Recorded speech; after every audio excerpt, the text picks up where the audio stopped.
السلام علیکم ناظرین، آپ دیکھ رہے ہیں وصال اردو انٹرنیشنل پر پروگرام بات چیت اور میں ہوں میزبان غلام نبی مدنی۔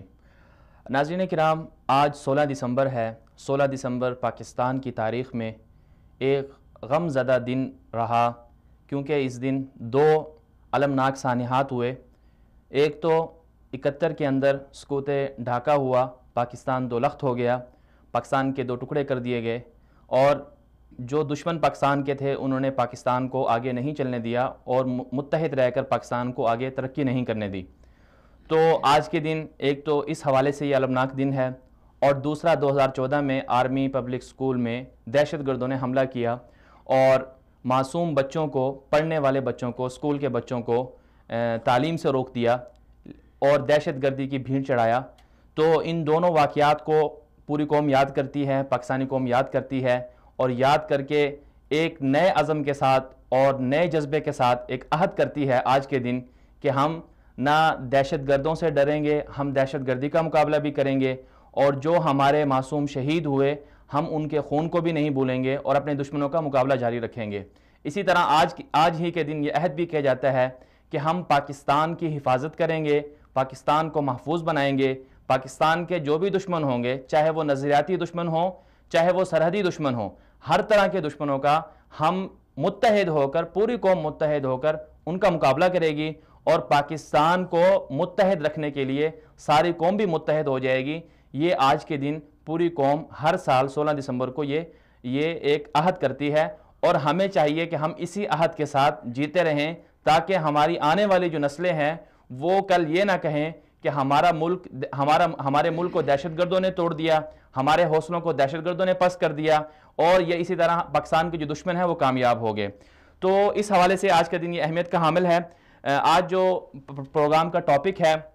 اس میں ہم پروگرام کے پہلے حصے میں آج بات کرنے جا رہے ہیں بیت المقدس کے حوالے سے، کہ بیت المقدس جو ہے وہ امت مسلمہ کے لیے ایک شہرگ ہے، ایک امت مسلمہ کے لیے، جیسے کہ طیب اردگان نے کہا کہ ریڈ لائن ہے، اور حقیقت میں یہ بیت المقدس کا جو مسئلہ ہے یہ کوئی کسی سیاسی مسئلہ نہیں ہے، بلکہ ایک نظریے کا مسئلہ ہے، ایک عقیدے کا مسئلہ ہے، کیونکہ یہ کسی فلسطین کا یا عربیوں کا یا کسی اور قومیت کا مسئلہ نہیں ہے، بلکہ یہ امت مسلمہ کا مشترکہ مسئلہ ہے۔ تو بیت المقدس کے حوالے سے پاکستان کیا کر سکتا ہے، پاکستان کا کیا کردار ہونا چاہیے، اس حوالے سے بھی آج ہم بات کریں گے پروگرام کے پہلے حصے میں، اور اسی طرح اس کے ساتھ ساتھ ہم پہلے ہی حصے میں یہ بھی بات کریں گے کہ دنیا کے اندر جو بڑے بڑے تعلیمی ادارے ہیں، خصوصاً جامعہ ازہر، وہاں بیت المقدس کے لیے وہ لوگ کیا کر رہے ہیں، اہل مصر کیا کر رہے ہیں، مصری عوام کا کیا موقف ہے، اس حوالے سے بھی ہم بات کریں گے پروگرام کے۔ اور اسی طرح پروگرام کا جو دوسرا حصہ ہے اس میں ہم آج بات کریں گے کہ قادیانیوں کی پاکستان کے خلاف بڑھتی ہوئی سازشیں کیا ہیں، اور قادیانی پاکستان مخالف جو دشمن ہیں ان کے ساتھ مل کر کیسے پاکستان کو کمزور کرنے کی کوشش کرتے ہیں۔ پاکستان کے جو صحیح معنوں جو دشمن ہیں وہ دو ہی ہیں۔ نظریاتی طور پر اگر دیکھا جائے تو سب سے بڑا پاکستان کا نظریاتی دشمن وہ اسرائیل ہے، کیونکہ پاکستان ایک نظریے کی بنیاد پر بنا اور دوسری طرف اسرائیل ایک نظریے کی بنیاد پر بنا۔ 9 مہینے بعد پاکستان کے 9 مہینے کے بعد وجود میں آنے والا جو اسرائیل، یہودیوں کا جو ملک ہے جنہوں نے قبضہ کیا ہوا ہے فلسطین کی زمین پر، ان کا دراصل جو مشترکہ ایجنڈا ہے، مشترکہ نظریہ ہے، ان کا جو عقیدہ ہے وہ یہ ہے کہ ہم نے پوری دنیا پر حکومت کرنی ہے۔ اس کی راہ میں وہ بھی یہ سمجھتے ہیں کہ پاکستان اس کی راہ میں بنیادی رکاوٹ ہے۔ تو پاکستان کا سب سے بڑا نظریاتی دشمن تو اسرائیل ہوا۔ اس کے ساتھ قادیانی کس طرح اتحاد کر کیسے ان کے ساتھ مل کر پاکستان کے خلاف سازشیں کرتے ہیں، پروگرام کے دوسرے حصے میں ہم اس حوالے سے بات کریں گے۔ آج پروگرام میں ہمارے ساتھ شامل رہیں گے مصر سے ڈاکٹر ریحام عبداللہ صاحبہ، جو جامعہ ازہر کی پروفیسر بھی ہیں، اور اس کے ساتھ ساتھ اقوام متحدہ کے اندر بھی جامعہ ازہر کے مشن کو فالو کرتی رہتی ہیں، اسے بیان کرتی رہتی ہیں۔ اور اسی طرح پروگرام میں ہمارا ساتھ دیں گے فون کال پر محترم جناب عمر فاروق صاحب، جو صحافی ہیں، انویسٹیگیشن رپورٹر ہیں، اسرائیل اور پاکستان کے لیے جو ایک خفیہ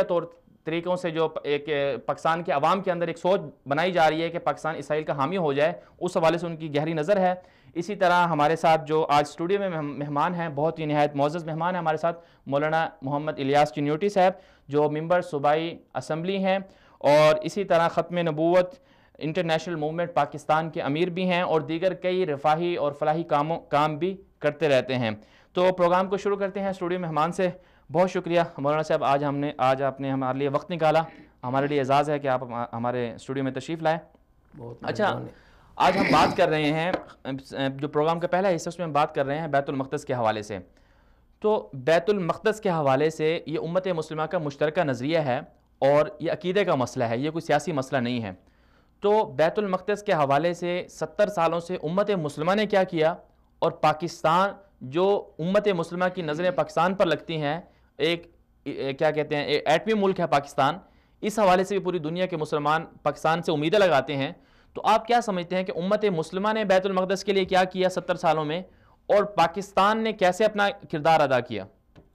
بسم اللہ الرحمن الرحیم، الحمدللہ وحدہ والصلاة والسلام علی من لا نبی بعدہ. قال اللہ تبارک و تعالی سبحان الذی اسری بعبدہ لیلا من المسجد الحرام الی المسجد الاقصی الذی بارکنا حولہ الی آخرہ. وصال اردو ٹی وی کا میں شکر گزار ہوں کہ مدینہ منورہ کی اس ملاقات میں انہوں نے مجھے یہاں اپنے اسٹوڈیو میں آنے کی دعوت دی. مسئلہ یہ ہے کہ بیت المقدس، ہم اگر اس کو اپنی اسلامی تاریخی حوالے سے دیکھیں تو آج سے 1400 سال پہلے ہمارے نبی کریم صلی اللہ علیہ وسلم کو جو اسراء اور معراج کرایا گیا، تو اسراء جو تھا ہمارے نبی کریم صلی اللہ علیہ وسلم کا جو بیت اللہ شریف سے شروع ہوا اور بیت المقدس پر ختم ہوا، اس سفر کو اسراء کہتے ہیں. اور حضور علیہ السلام نے وہاں پڑاؤ کیا. اللہ تعالیٰ نے تمام انبیاء علیہ السلام کی ارواح سے عالم مثال میں ان سے ملاقات کروائی، اور حضور علیہ السلام نے ان کو نماز پڑھائی. اسی بیت المقدس سے حضور علیہ السلام کا وہ معراج کا سفر ہوا، جس کو عربی میں معراج کہا جاتا ہے. اور یہ حضور علیہ السلام کا بہت بڑا معجزہ ہے کہ اللہ رب العزت نے چند لمحات میں کروڑوں سالوں کا سفر اللہ رب العزت نے طے کروا دیا. تو ہمارے نبی کریم صلی اللہ علیہ وسلم کا وہ قبلہ رہا ہے، اس کو اول القبلتین کہا جاتا ہے. اور نبی کریم صلی اللہ علیہ وسلم جب بیت اللہ شریف میں بھی نماز پڑھتے تھے تو ایسے رخ سے پڑھتے تھے کہ ملتزم کا وہ رکن یمانی والا حصہ اور حجر اسود والا حصہ، اس دونوں کے درمیان آپ نماز پڑھتے تھے تاکہ دونوں قبلوں کی طرف جو ہے آپ کا رخ ہو جائے. اگرچہ آپ کی یہ خواہش ہوتی تھی کہ ہمیں بیت اللہ شریف حضرت ابراہیم حضرت اسماعیل علیہ السلام کا بنایا قبلہ ادھر نماز پڑھنے کی اجازت مل جائے، لیکن بہرحال وہ انبیاء علیہ السلام کا بنایا ہوا اللہ کا گھر ہے. سلیمان علیہ السلام نے تعمیر کیا، اور جیسے کہ تاریخی روایات سے پتہ چلتا ہے کہ یہ بیت المقدس جو ہے یہ حضرت عیسیٰ علیہ السلام سے بھی 4000 سال پہلے اس کی تعیین ہوئی ہے. حضرت ابراہیم علیہ السلام سے بھی کئی صدیاں پہلے. اس لیے یہ مقدس جگہ ہے. وہ کتنے سارے انبیاء علیہ السلام، حضرت ابراہیم، حضرت اسحاق، حضرت یوسف، حضرت موسیٰ علیہ السلام، ان کی قبور وہاں پر ہے. اس لیے یہ صرف امت محمدیہ کا مسئلہ نہیں ہے، یہ ان تمام امتوں کا مسئلہ ہے جو حضرت ابراہیم علیہ السلام اور ان کے بھی اجداد کے مذہب کو یقینی اور آسمانی سمجھتے ہیں. اس لیے یقیناً یہ کوئی سیاسی مسئلہ نہیں ہے، یہ ہمارا مذہبی مسئلہ ہے. اس لیے یہ اللہ رب العزت کی توحید اور اس کی وحدانیت کے لیے ہی بنایا گیا تھا. یہود جو آج اس پر اسرائیل قبضہ جمانا چاہتا ہے، تاریخ نے یہ لکھا ہے کہ اس کی تو تقریباً 415 سال اس کا قبضہ رہا ہے، لیکن ان کی کوئی مستقل حکومت نہیں بن سکی. اگرچہ یہود کا یہ دعویٰ ہے نحن ابناء اللہ و احباؤہ، ہم اللہ کے بیٹے ہیں، اس کے محبوب ہیں، اور وہ یہ سمجھتے ہیں کہ ہم ہی حقدار ہیں، حالانکہ اللہ کا تو بیٹا نہیں ہے. اور بیت المقدس بھی جیسے بیت اللہ شریف وہ اللہ کی وحدانیت کے لیے بنا، کسی مشرک کے لیے یا اللہ کے ساتھ کسی اور کو شریک کرنے والے کا اس میں حق نہیں ہے. لیکن یہ ایک المیہ ہے یہود کا کہ انہوں نے اپنے بھائی کو کنویں میں ڈال کر اور جو ہے ایک ڈرامہ رچایا، اور پہلے سے جو ہے یہ ہمیشہ کی ان کی یہ تاریخ ہے کہ اپنے مقصد کے حصول کے لیے ان کو کچھ بھی کرنا پڑے وہ کر جاتے ہیں. ایک کتاب ہے ان کی تالمود، جس کو وہ اس سے تورات سے بھی زیادہ مقدس اور اہم سمجھتے ہیں. اس میں ایک چیپٹر ہے کہ اللہ رب العزت نے آپ کو پوری دنیا کے اوپر حکومت کرنے کے لیے پیدا کیا ہے، اور آگے ساتھ سبق لکھا ہے کہ آپ کو اس مقصد کے حصول کے لیے جتنا جھوٹ بولنا پڑے اتنا جھوٹ بولو، جتنے بندے قتل کرنے پڑیں اتنے بندے قتل کرو، اپنے مقصد کو حاصل کرو. جن کی مذہب کی کتاب ہی یہ درد دیتی ہو ان سے خیر کی کوئی توقع نہیں ہے. خیر سے کوئی توقع نہیں ہے. یہاں پر ہمارے ساتھ کال پر مہمان ہیں، آپ کی طرف واپس آتے ہیں. ڈاکٹر ریحام عبداللہ صاحب نے ہمیں جوائن کیا ہے مصر سے. ڈاکٹر صاحبہ بہت شکریہ، آپ نے ہمیں وقت دیا. ڈاکٹر صاحب آج ہم بات کر رہے ہیں بیت المقدس کے حوالے سے. بیت المقدس امت مسلمہ کے لیے ریڈ لائن ہے، اور جیسا کہ ٹرمپ نے بیان دیا اس کے بعد پوری امت مسلمہ احتجاج کر رہی ہے، سراپا احتجاج ہے. اس حوالے سے مختلف ملکوں میں احتجاجی مظاہرے ہو رہے ہیں، اور دنیا کے جو مسلمان ہیں وہ قبلہ اول کے لیے باہر نکلے ہوئے ہیں. تو جو مصر کی عوام ہے وہ فلسطین سے بہت زیادہ قریب ہے. تو اہل مصر کا اس حوالے سے عوام کا کیا موقف ہے؟ عوام کس طرح فلسطینیوں کے جذبات کے ساتھ اپنے جذبات کا اظہار کر رہی ہے؟ اور جو مصر کی حکومت ہے انہوں نے فلسطین جو حالیہ جو ٹرمپ کی قرار ہے اس کے خلاف کیا اقدام کیا ہے؟ جی ڈاکٹر صاحب آپ آواز سن پا رہی ہیں؟ جی ابھی میں نے سنی آپ کی آواز. جی ڈاکٹر صاحبہ آج ہم بات کر رہے ہیں بیت المقدس کے حوالے سے. تو بیت المقدس کے حوالے سے پوری دنیا سراپا احتجاج ہے جو ٹرمپ کی ایک متنازع بیان آیا اس کے خلاف. تو اہل مصر کا کیا موقف ہے، اور جو وہاں کی گورنمنٹ ہے وہ کیا کر رہی ہے فلسطینیوں کے لیے، اور جو مصر کی عوام ہے وہ کس طرح سے فلسطین کے مسئلے کے لیے اپنی جو جذبات ہیں، اپنی جو خدمات ہیں ان کا اظہار کر رہی ہے؟ جی سب سے پہلے ہمارے تو دو قسم کا ریاکشن ہے، ایک تو سیاسی سطح پر اور ایک عوامی سطح پر. سیاسی سطح پر ظاہر سی بات ہے ہمارے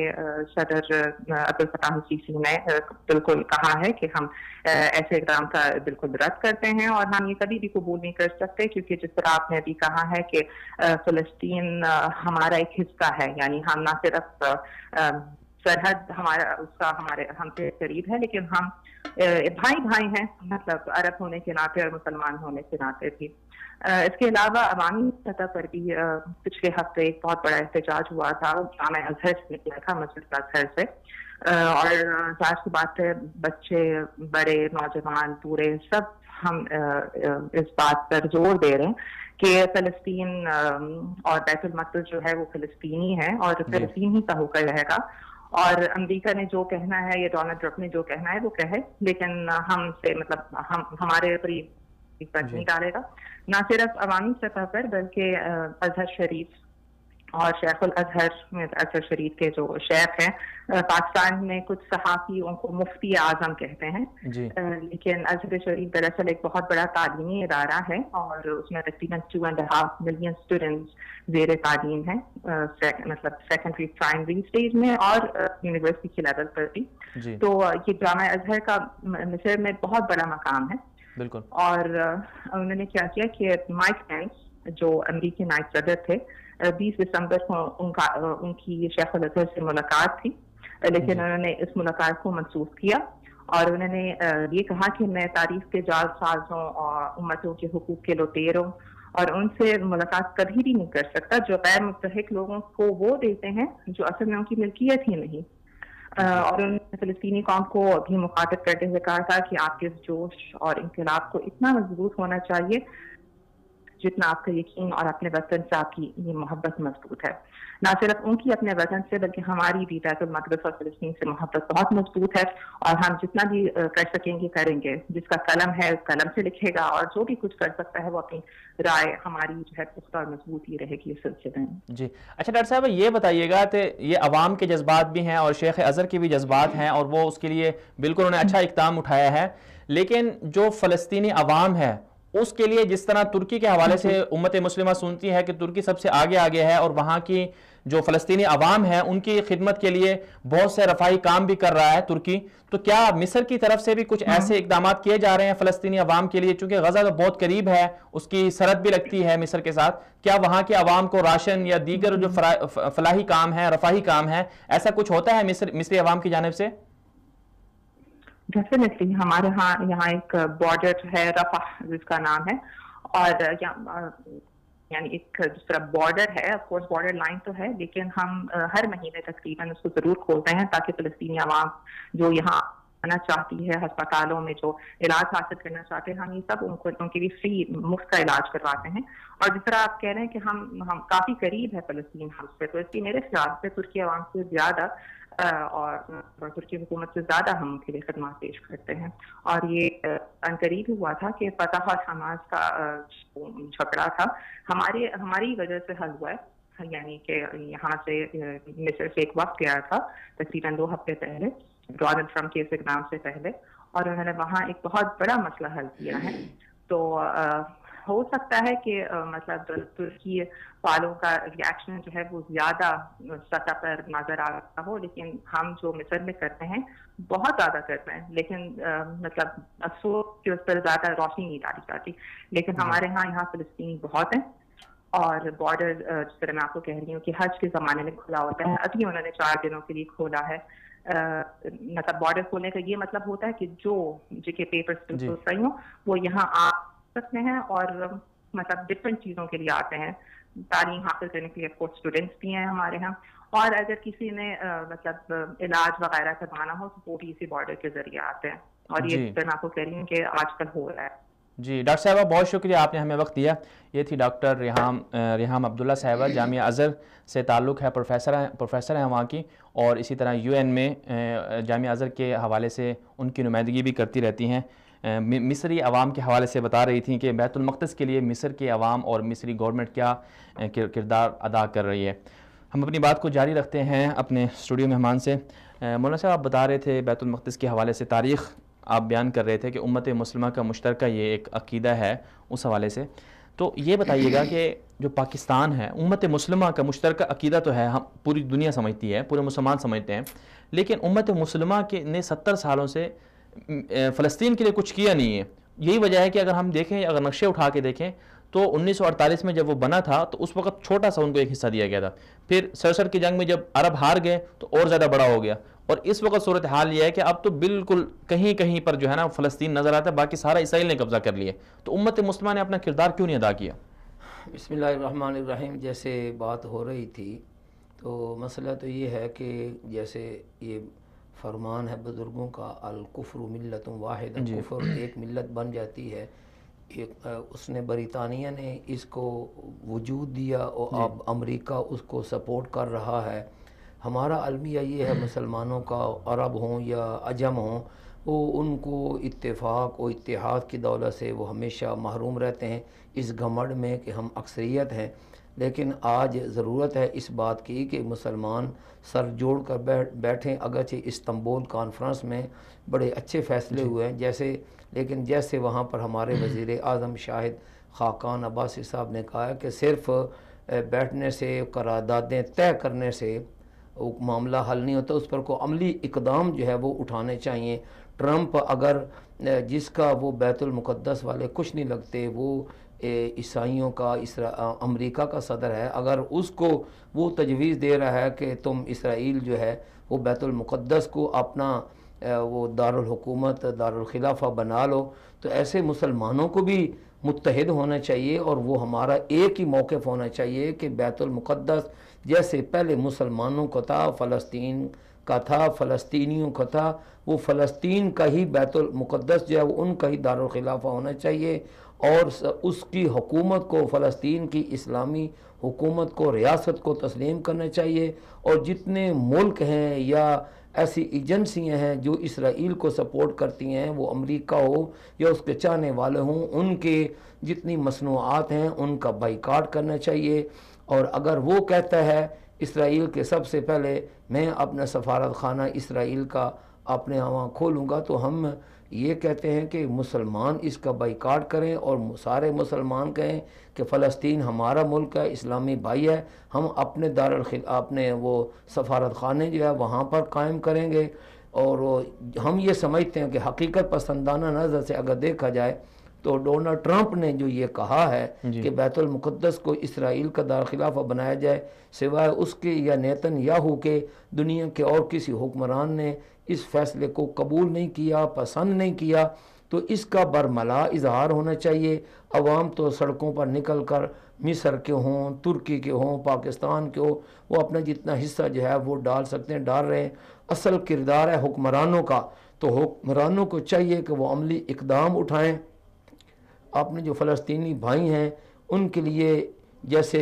ذوالفقار علی بھٹو نے ایک زمانہ میں یہ ایک آواز اٹھائی تھی کہ ہماری ویٹو پاور ہونی چاہیے، بالکل، یا مہاتیر محمد نے آواز اٹھائی تھی کہ ہماری ویٹو پاور ہونی چاہیے۔ آج امریکہ جو کہہ دیتا ہے UN بھی اس کے متحد ہو جاتا ہے۔ تو مسلمانوں کو اپنی ویٹو پاور بنانی چاہیے اور اختیار کرنی چاہیے۔ جیسے شاہ فیصل مرحوم نے ان کا تیل امریکہ یورپ کا بند کیا تھا اور ان کو وہ چنے چبوائے تھے، آج بھی وہ دن دور نہیں ہے، ایسا کیا جا سکتا ہے۔ لیکن بہرحال اپنے وہ فلسطینی ہمارے بہن بھائی بچے معصوم جو وہاں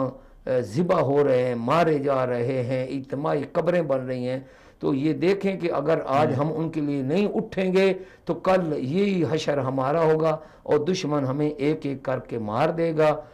یہ ارض مقدس وہ چیز جگہ ہے جس کا ذکر قرآن پاک میں آیا ہے، تمام آسمانی کتابوں میں ہے، اور اس نے باقی رہنا ہے۔ اور یہ بھی ہم بتا دینا چاہتے ہیں اسرائیل کو کہ اگرچہ تمہاری خواہش تو یہ ہے کہ پوری دنیا پر تمہاری حکومت ہو جائے، لیکن انشاءاللہ وہ دن کبھی نہیں آئے گا۔ حضور صلی اللہ علیہ وسلم کے اعلان اور پیشگوئی کے مطابق آخر مسلمانوں کی، اسلام کی ایک ہی حکومت رہے گی، باقی سب کچھ مٹ جائے گا۔ اور جیسے آپ نے فرمایا حتیٰ تکون الملل ملتم واحدہ، ایک ملت اسلامیہ ہی باقی رہ جائے گی، لیکن اس کے اسباب جو بننے ہیں وہ تو مسلمان ہی بننے ہیں۔ تو مسلمانوں کو چاہیے، حکمرانوں کو چاہیے کہ وہ صرف نشستن گفتن برخاستن نہ ہو جائے، کوئی ٹھوس عملی اقدام اٹھائیں امریکہ کے خلاف، یا جو بھی اسرائیل۔ افسوس کی بات تو یہ ہے، اخبار والے یہ رو رہے ہیں کہ ہم اگرچہ مہاتیر محمد کو اپنے اس وقت کے ہمارے جو ایک اسلامی لیڈر ہیں طیب اردوغان، انہوں نے بہت اچھا اقدام اٹھایا ہے اور مسلمانوں کو اکٹھا کیا ہے اسرائیل کے خلاف، لیکن عملی طور پر یہ ہے کہ کل کی یا آج کی تاریخ میں اس کے ترکی اور اسرائیل کے درمیان جو ہے وہ معاہدے بھی ہو رہے ہیں۔ تو جب تک ان کے ساتھ مکمل سوشل بائیکاٹ نہیں کیا جائے گا اسرائیل کے ساتھ، اس وقت تک یہ ہم اپنے مقصد کو حاصل نہیں کر سکیں گے۔ مقصد کو حاصل نہیں کر سکتے۔ واپس آتے ہیں آپ کی طرف، یہاں پر ہم ایک شارٹ بریک لیں گے، بریک کے بعد واپس آئیں گے، آپ ہمارے ساتھ رہیے گا۔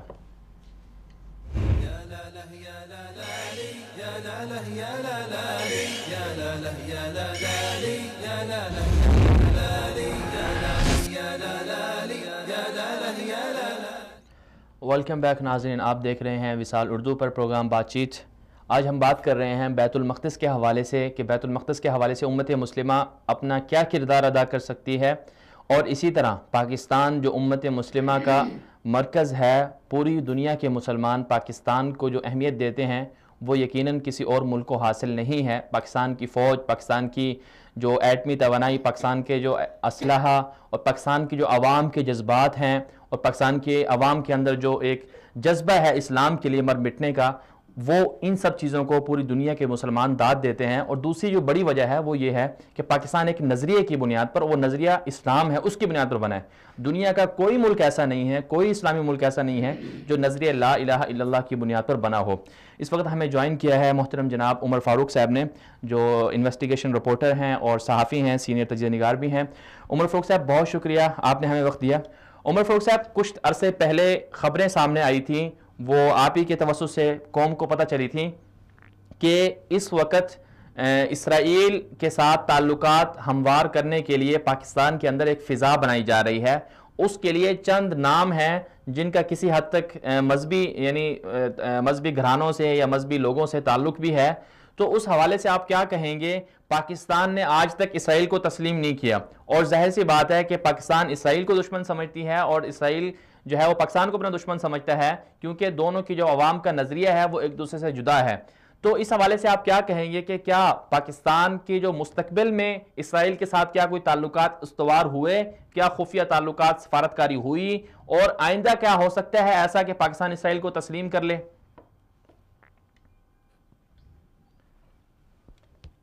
جی عمر فاروق صاحب، آپ آواز سن رہے ہیں؟ جی عمر صاحب، آواز آ رہی ہے آپ کو؟ عمر صاحب آپ آواز سن پا رہے ہیں؟ غالباً لائن ڈراپ ہو گئی ہے، ہم دوبارہ رابطے کی کوشش کریں گے عمر فاروق صاحب سے۔ دراصل پاکستان کے اندر ایک مسئلہ یہ کھڑا ہوا ہے کہ پاکستان کی جو عوام ہے ان کے جذبات سے کھیلا جاتا ہے، اور بہت دفعہ ایسا ہوتا ہے کہ پاکستان کی عوام کو اگر کسی ایک چیز کے پیچھے لگایا جائے تو وہ اس کے پیچھے بھی چلنا شروع ہو جاتی ہے۔ تو اصل میں ایک جو سمجھانے کا اور لوگوں کو رہنمائی کرنے کا ایک جو انداز ہے، جو داعیانہ اسلوب ہے، کسی حد تک اس کی کمی ہے، اور لوگوں کو